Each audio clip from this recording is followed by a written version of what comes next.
നാം ചെയ്യുന്ന ഓരോ കാര്യത്തിനും നല്ല റിസൾട്ട് പ്രതീക്ഷിച്ചുകൊണ്ടാണ് നാം ചെയ്യുന്നത്. എന്നിരുന്നാലും പല സമയങ്ങളിലും അപ്രകാരം നല്ല റിസൾട്ട് നമുക്ക് കാണുവാൻ കഴിയുന്നില്ല. ഫലം തരുന്ന വൃക്ഷങ്ങളിൽ നിന്ന് നല്ല ഫലങ്ങൾ നാം പ്രതീക്ഷിക്കാറുണ്ട്. എന്നാൽ പല സമയങ്ങളിലും പല കാരണങ്ങൾ കൊണ്ട് ഫലം പൂർണ്ണ വളർച്ച എത്തുന്നതിന് മുമ്പേ കൊഴിഞ്ഞുപോകും. നമ്മുടെ ജീവിതത്തിൽ നാം ചെയ്യുന്ന കാര്യങ്ങൾ ഫലം കാണണമെന്ന് നാം ആഗ്രഹിക്കുന്നു. നാം ചെയ്യുന്ന കാര്യങ്ങൾക്ക് നാം പ്രതീക്ഷിച്ചതുപോലെ ഫലം കാണാതിരിക്കുവാൻ നമ്മുടെ ജീവിതത്തിലെ പല സാഹചര്യങ്ങളും മുഖാന്തരമാകാറുണ്ട്. എന്റെ ശബ്ദം കേൾക്കുന്ന നിങ്ങളുടെ ജീവിതം ഒരു അനുഗ്രഹമാകണമെന്ന് ദൈവം ആഗ്രഹിക്കുന്നു. ഒന്നിനും കൊള്ളാത്ത, കൈവെക്കുന്ന മേഖലകളിലെല്ലാം പരാജയം അനുഭവിക്കുന്ന ഒരു ജീവിതമായിട്ടല്ല നിങ്ങൾ മാറേണ്ടത്. മറിച്ച് ദൈവത്തോട് ചേർന്ന് നിന്ന് കൈവെക്കുന്ന മേഖലകളിൽ അനുഗ്രഹം അനുഭവിക്കണമെന്ന് ദൈവം നിങ്ങളെക്കുറിച്ച് ആഗ്രഹിക്കുകയാണ്. യേശുവിനോട് ചേർന്നുള്ള ജീവിതമാണ് നമ്മെ ഫലപ്രാപ്തിയിലേക്ക് എക്വിപ്പ് ചെയ്യുന്നത്. നാം നമ്മുടെ ജീവിതത്തിൽ എപ്രകാരമായിരിക്കണമെന്ന്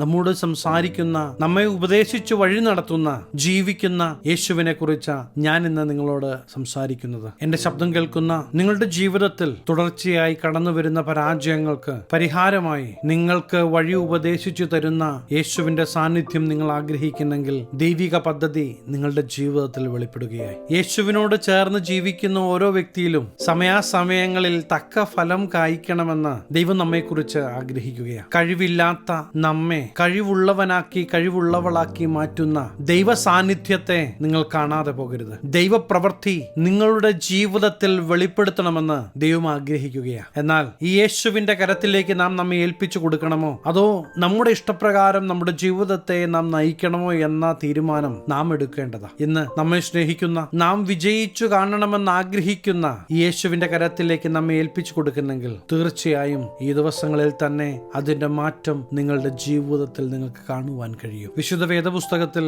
യെഹെസ്കേൽ പ്രവാചകന്റെ പുസ്തകം 47 അധ്യായത്തിൽ ജീവജല നദിയെ കുറിച്ച് നമുക്ക് കാണുവാൻ കഴിയും. അതിന്റെ പ്രത്യേകത, അത് ഒഴുകുന്ന എല്ലാ ഇടങ്ങളിലും ജീവൻ വ്യാപരിക്കുകയാണ്. യേശുക്രിസ്തുവിന്റെ മരണ പുനരുദ്ധാനത്തിന് ശേഷം ദൈവാത്മാവിന്റെ നിയന്ത്രണത്താൽ നയിക്കപ്പെടുന്നവരിലൂടെ വെളിപ്പെടുന്ന ദൈവത്തിന്റെ പ്രവൃത്തികളുടെ നിഴൽ എന്ന വണ്ണം യെഹെസ്കേൽ പ്രവാചകനെ ദൈവം കാണിക്കുന്ന ഭാഗം നമുക്കവിടെ കാണുവാൻ കഴിയും. പരിശുദ്ധാത്മാവിന്റെ നിയന്ത്രണത്തിനായി നാം ഏൽപ്പിച്ചു കൊടുക്കുമ്പോൾ നാം പല സമയങ്ങളിലും ശ്രമിച്ച് പരാജയപ്പെട്ട വിഷയങ്ങളിലും നിങ്ങളുടെ ജീവിതം യേശുവിന്റെ കരത്തിൽ ഏൽപ്പിച്ചു കൊടുക്കുമ്പോൾ ദൈവിക നന്മ, ദൈവിക പ്രവൃത്തി നിങ്ങളുടെ ജീവിതത്തിൽ വെളിപ്പെടുന്നത് നിങ്ങൾക്ക് കാണുവാൻ കഴിയും. ആഗ്രഹത്തോടെ ദൈവത്തിന്റെ അടുത്തേക്ക് കടന്നു വന്ന് പരിശുദ്ധാത്മാവിന്റെ പ്രവൃത്തികൾക്ക് നിങ്ങളെ ഏൽപ്പിച്ചു കൊടുക്കുന്നെങ്കിൽ ദൈവപ്രവൃത്തി നിങ്ങളുടെ ജീവിതത്തിൽ വെളിപ്പെടുന്നത് നിങ്ങൾക്ക് അനുഭവിക്കുവാൻ കഴിയും. ദൈവാത്മാവ് നടത്തപ്പെടുന്ന വ്യക്തി ചെന്ന് കയറുന്ന എല്ലാ ഇടങ്ങളിലും അനുഗ്രഹമാകും. ദൈവത്തിന്റെ ആത്മാവിനാൽ നിങ്ങൾ നിറയപ്പെടുന്നെങ്കിൽ നിങ്ങളുടെ ജീവിതത്തിൽ കടന്നു വരുന്ന ശത്രുവിന്റെ തന്ത്രങ്ങൾ തകർന്നു മാറുന്നത് അനുഭവിക്കുവാൻ കഴിയും. സർവശക്തനായ ദൈവത്തിന്റെ പ്രവൃത്തി നിങ്ങളുടെ ജീവിത പാന്താവുകളിൽ നിങ്ങൾക്ക് രുചിച്ചറിയുവാൻ കഴിയും. നിങ്ങളുടെ ജീവിതത്തിൽ അർഹമായ നന്മകൾ പലപ്പോഴും തട്ടിക്കളയുന്ന ഒരു ശത്രുവുണ്ട്. ആ ശത്രുവിന്റെ മേൽ ജയം തരുന്ന യേശുവിന്റെ അടുക്കലേക്ക് നിങ്ങൾ അടുത്തു വരുന്നെങ്കിൽ ദൈവപ്രവൃത്തി നിങ്ങളുടെ ജീവിതത്തിൽ വെളിപ്പെടുന്നത് നിങ്ങൾക്ക് കാണുവാൻ കഴിയും. യോഹന്നാൻ എഴുതിയ സുവിശേഷം 7 അധ്യായം 37 വാക്യത്തിൽ നമുക്ക് പ്രകാരം കാണുവാൻ കഴിയും. ഉത്സവത്തിന്റെ മഹാദിനമായ ഒടുക്കത്തെ നാളിൽ യേശു നിന്നുകൊണ്ട് ദാഹിക്കുന്നവനെല്ലാം എന്റെ അടുക്കൽ വന്ന് കുടിക്കട്ടെ, എന്നിൽ വിശ്വസിക്കുന്നവന്റെ ഉള്ളിൽ നിന്ന് തിരുവെഴുത്തു പറയുന്നത് പോലെ ജീവജലത്തിന്റെ നദികൾ ഒഴുകുമെന്ന് വിളിച്ചു പറയുന്ന ഭാഗം കാണുവാൻ കഴിയും. തീർച്ചയായും ദൈവാത്മാവിന്റെ പ്രവൃത്തി ദേശം കാണത്തക്ക വിധത്തിൽ പ്രിയ ദൈവവേദനെ നിങ്ങളിലൂടെ വെളിപ്പെടുത്തണമെന്ന് ദൈവം ആഗ്രഹിക്കുകയാണ്. ദൈവാത്മാവിനാൽ നിയന്ത്രിക്കപ്പെടുവാൻ ഏൽപ്പിച്ചു കൊടുക്കുന്ന പ്രിയ ദൈവവേദനെ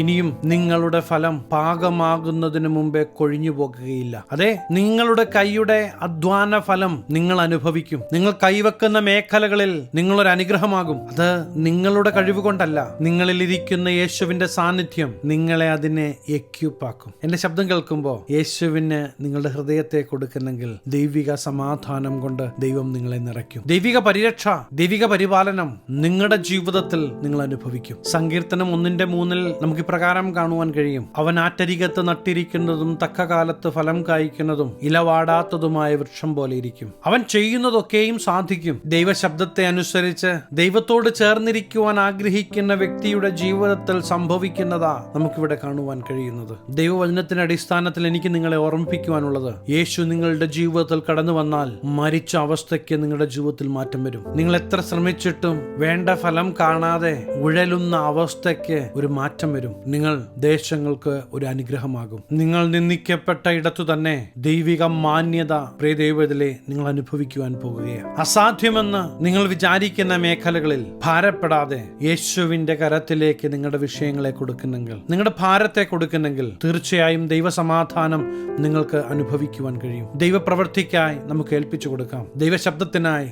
നമുക്ക് കാതോർക്കാം. നിങ്ങളായിരിക്കുന്ന മേഖലകളിൽ ഫ്രൂട്ട്ഫുൾ ആകണമെന്ന് ദൈവം ആഗ്രഹിക്കുന്നു. യേശുവിനോട് ചേർന്ന് നിൽക്കുന്നെങ്കിൽ തീർച്ചയായും നിങ്ങളായിരിക്കുന്ന മേഖലകളിൽ നിങ്ങൾ ഫ്രൂട്ട്ഫുൾ ആകും. യേശുവിനോട് ചേർന്ന് നിൽക്കുവാൻ നിങ്ങൾ ആഗ്രഹിക്കുന്നെങ്കിൽ ഞാൻ നിങ്ങൾക്ക് വേണ്ടി പ്രാർത്ഥിക്കുവാൻ ആഗ്രഹിക്കുകയാണ്. കണ്ണുകളെ അടയ്ക്കാൻ പ്രാർത്ഥിക്കാം. മഹാപരിശുദ്ധനായ ഞങ്ങളുടെ സ്വർഗീയ പിതാവേ, ദൈവശബ്ദം കേട്ട് ദൈവത്തോട് ചേർന്നിരിക്കുവാൻ ആഗ്രഹിക്കുന്ന ദൈവജനത്തെ അങ്ങയുടെ തൃക്കരങ്ങൾ തരികയാണ്. ഈ ജനത്തിന്റെ ജീവിതങ്ങളിൽ ഇടപെടുവാൻ കഴിയുന്ന ജീവിക്കുന്ന ദൈവത്തിന്റെ പ്രവൃത്തി ഈ ജനം കാണട്ടെ. ദൈവപ്രവൃത്തിക്കായി ഏൽപ്പിച്ചു തരുന്ന ദൈവജനം ഈ ദിവസങ്ങളിൽ തന്നെ അനുഗ്രഹിക്കപ്പെടട്ടെ. അനുഗ്രഹിച്ചു പ്രാർത്ഥിക്കുന്നു. അനുഗ്രഹമാകട്ടെ. സകലമാന മഹത്വം അങ്ങേക്ക്. സകലവും നസ്രനായ യേശു ക്രിസ്തുവിന്റെ നിസ്തുല്യ നാമത്തിൽ തന്നെ ആമേൻ. ദൈവാത്മാവിനോട് ചേർന്നുള്ള യാത്ര ഈ ലോകത്ത് തീരുന്നതല്ല. പരിശുദ്ധാത്മാവ് നമ്മെ നിത്യതയിലേക്ക് ഒരുക്കുകയും ചെയ്യും. ശത്രു നശിപ്പിച്ചതിനേക്കാൾ പല മടങ്ങ് അധികം ഈ ദിവസങ്ങളിൽ നന്മ നിങ്ങൾ അനുഭവിക്കുവാൻ പോകുകയാണ്. വിശ്വസിച്ചാട്ട് ധൈര്യമായിരിക്കണം. യേശു ഉണ്ട് നിങ്ങളുടെ കൂടെ. ഈ ചെറു സന്ദേശം നിങ്ങൾക്ക് അനുഗ്രഹമായെങ്കിൽ തീർച്ചയായും ഞങ്ങളെ അറിയിക്കണം. അനേകർക്ക് അനുഗ്രഹമാകേണ്ടതിന് സ്നേഹിതർക്ക്